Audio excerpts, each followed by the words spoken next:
Welcome to One School, One Planet podcast episode 7, continuing our conversations on the fertile edges of permaculture, ecology and education.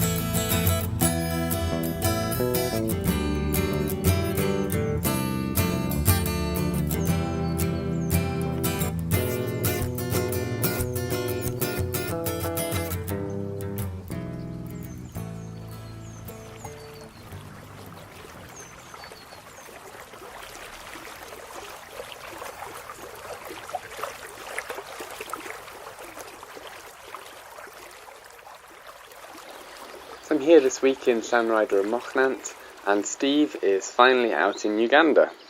He's joined Nina, Grace and Han, and Richard as well, and they are finally working together to prepare for the upcoming PDC, which I think starts in about 3 or 4 days, so it's very exciting.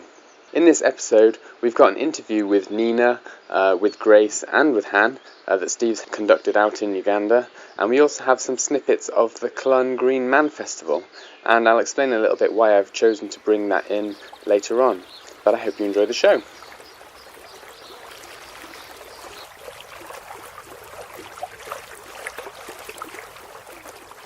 Okay, we're here. This is the One School, One Planet podcast, and we're going to have a quick chat. I'm here with Han Rees, Grace Maycock, and Nina Duckers, who are all ex-Llanfyllin High School alumni. Is that the word? Products of. But what's interesting is none of you knew each other when you were at school. Is that right? You're kind of different age groups. Yeah. And we've got all three of you here in at Sabina School in Uganda, preparing for the PDC UG18, our Permaculture Design Course 2018. So let's start with you, Grace. How you and Nina have been here for a month, 5 weeks, isn't it? We arrived in Uganda on the 27th, and we were here 2 days later. So about a month and a week now. So what have you been doing? So our kind of task was setting the site up really in preparation for the PDC, getting the gardens going, getting stuff planted, getting the nursery set up. That was kind of the idea, but it's kind of been a mishmash of jobs that we've been doing, tidying, cleaning, getting the kids involved, helping the kids with the permaculture lessons. Yeah, Nina can say a bit more about it. It's your first time in Africa, Nina. Tell some of your impressions. How was it? What did you expect? How's it been? And what have you been enjoying about it? Yeah, no, I didn't have expectations because I knew that they would be false.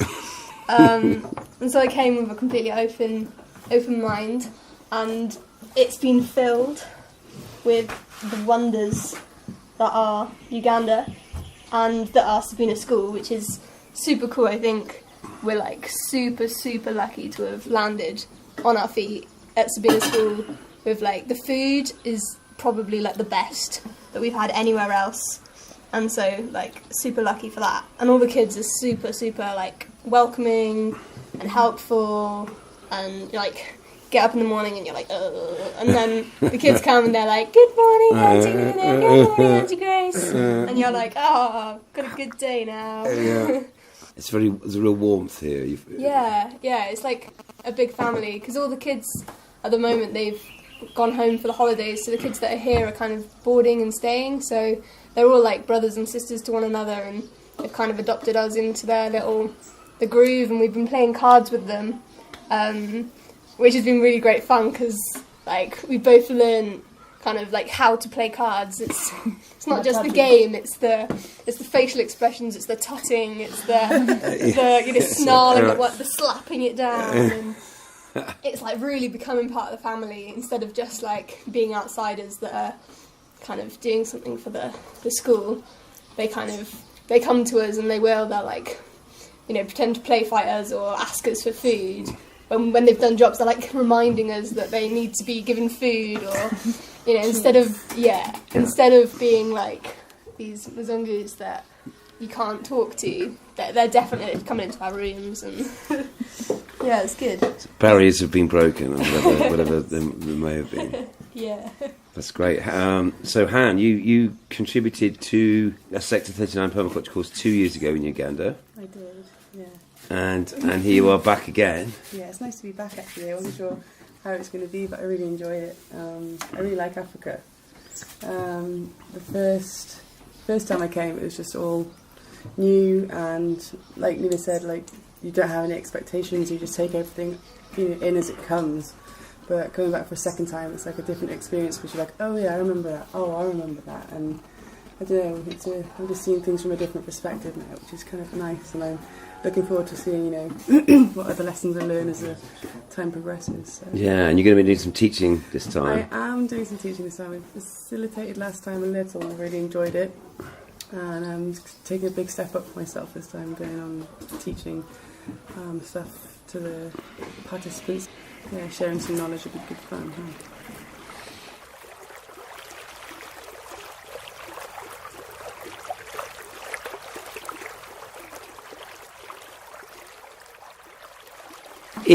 For open question to all of you, if you to reflect back on, we're recording this podcast. It's part of the One School, One Planet thing. I think it's really interesting, this school link between the high school and Uganda. Is there anything you'd like to say back to, I don't know, your 14-year-old self or whatever, if you were at the school or something like that? And because actually you came out when you were 14, is that right, Grace? Yeah, I came out when I was 14. My mum was a teacher at the high school, actually, so she was the person who was the kind of main person that set up the school link at the time. So I went out there to kind of scope it out with her and Lorna Brown. Yeah, what would I say to kids? There's a big world out there. Like, get out there and experience and meet other people that are not just from our community's great, but it's tiny and it's a bubble. It's a bubble. So yeah, get out there. And travelling's great. It's just, wow, what an incredible thing to do. If I could talk to my 14-year-old self, because when I was in school and I could see everyone disappearing off to Africa and doing that, I kept on wanting to go. I was like, oh, I want to do that. And, oh, I want to do that. But I never actually managed to speak out or put myself on that bus and go on that journey. And I think I would have probably told myself, give myself a bit of a shake and said, just go and do it. I waited a little too long, but I'm happy I did it. And it's just been a fantastic learning experience. So what have you got to say to the 14-year-old Nina sat at Llanfyllin High School? When I was 14, I was actually, when I think it might have been year 7 or year 8, that people from Grace's year came out to Uganda, and then, because a friend was in that group, and I remember her age, and she was in Grace's class, and I saw them go out, and I was like, that's so cool.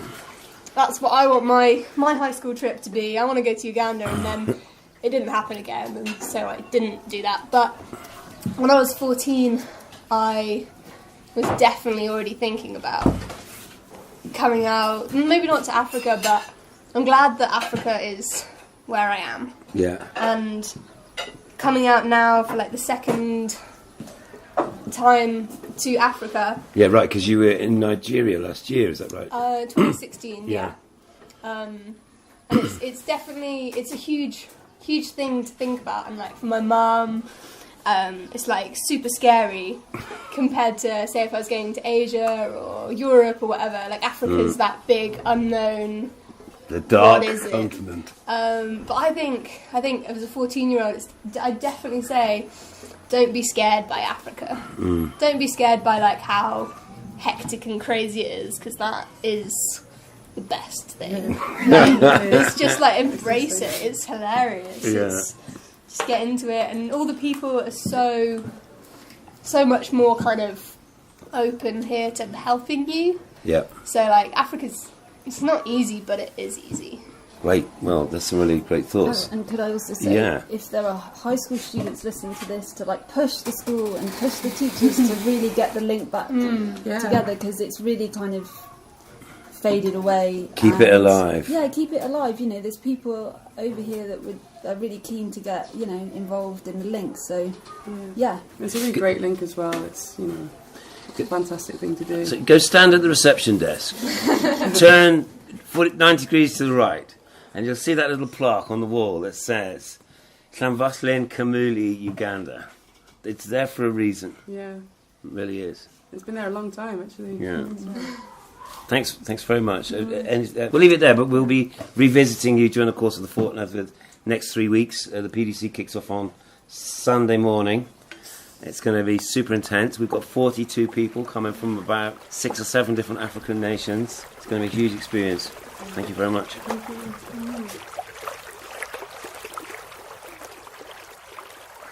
It was really great to hear from Nina, Grace, Han and Steve in Uganda, and to know that such good progress is being made on preparations for the PDC.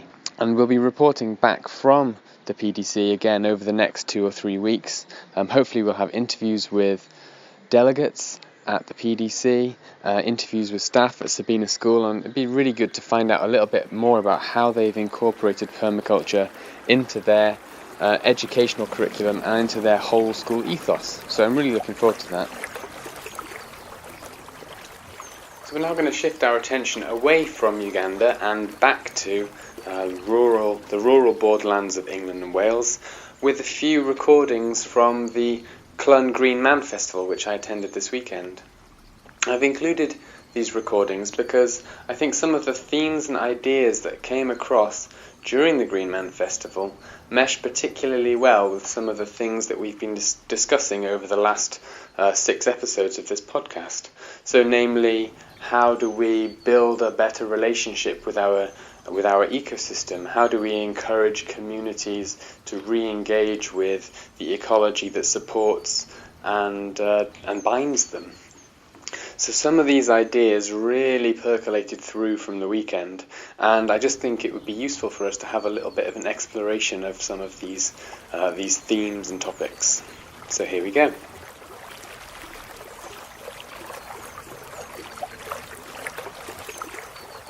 Okay, so especially at the springtime season is what I'm saying, we bring the community together because you've had a long, and haven't we had a long, horrid, dark, cold, evil, ice queen winter.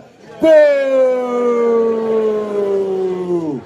And because of that, ladies and gentlemen, we come together and we use the drums to scare away the evil spirits of winter. We use the fire to cleanse the earth once more and to allow new growth to come. And then the movement, the juggling and the dancing is all part of the celebration of the spring and summer to come. Do we all want a beautiful summer? Yeah! Of course we do, and so let's have some more drums and some fire!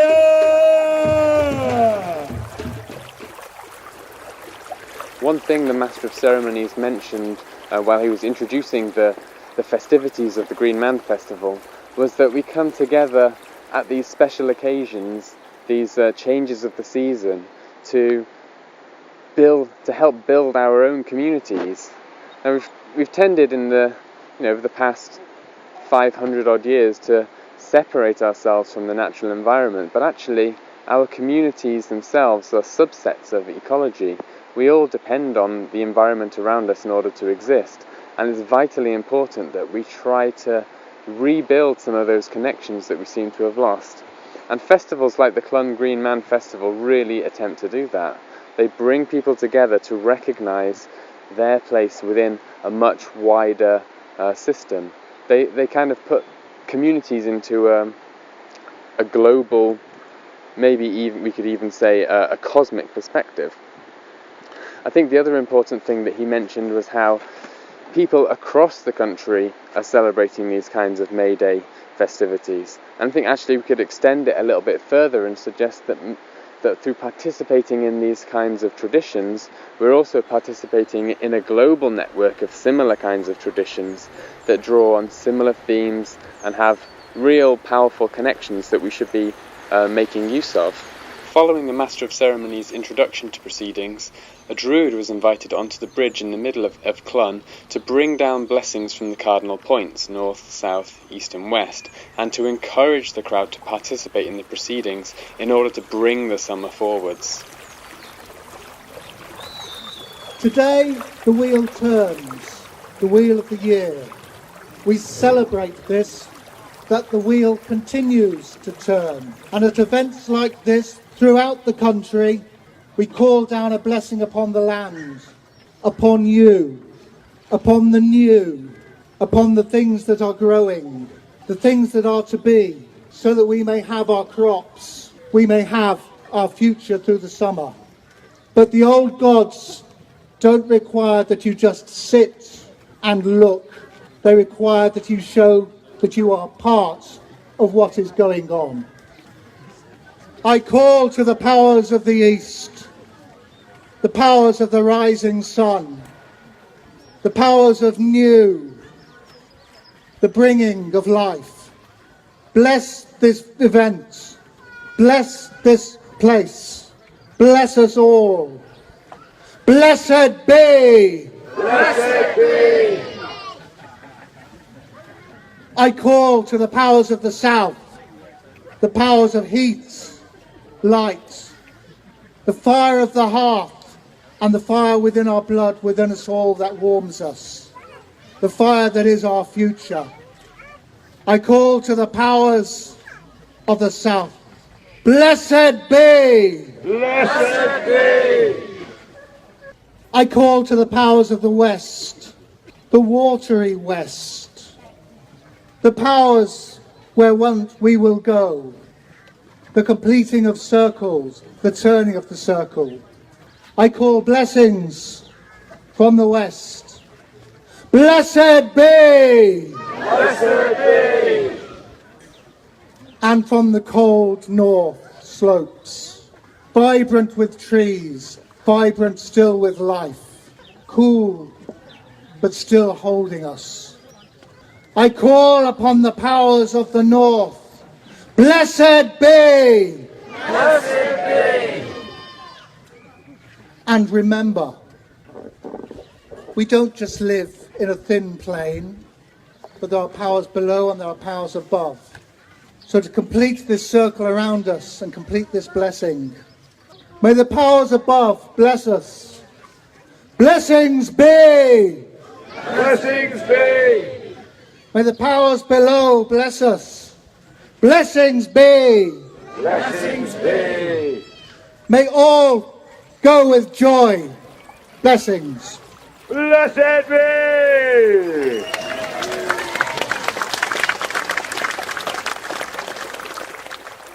During the festival, the Green Man engages in a ritual battle with the Ice Queen, a symbolic of the defeat of the winter and the return of the summer.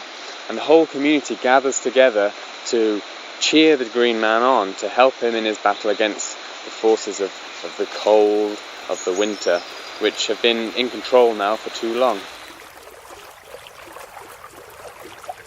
I have uprisen with the warming sun to assert my power in this vale of Clun. Hear me now, this charge I'll lay. Release the summer this very day. Hear my words addressed to thee, for it is my will, so must it be. Never! You lost a bit of your ivy, mate.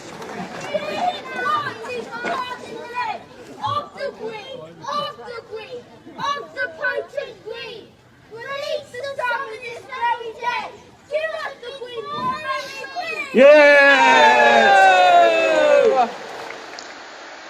I think it'd be really interesting to see whether the community around Llanfyllin and perhaps the community around our orchard there down at Caedbofach, whether they might be interested in attempting to bring back some of these kind of celebrations for the local community. It would be really nice, for example, to include a little bit of wassailing down at the orchard. And I think Steve and Grace actually, they held the first wassail at the orchard this winter, so it'd be nice to see if that kind of tradition could maybe grow and continue to develop in the area. Hopefully it would help people to reconnect and to build a relationship with the community garden that we've been working on down there. Perhaps we could have other kinds of festivities down there celebrating midsummer and also the winter solstice as well. It'd be really interesting to see how these older ideas might be put to service in the modern day in helping us to reconnect with the ecology that surrounds us and that sustains us.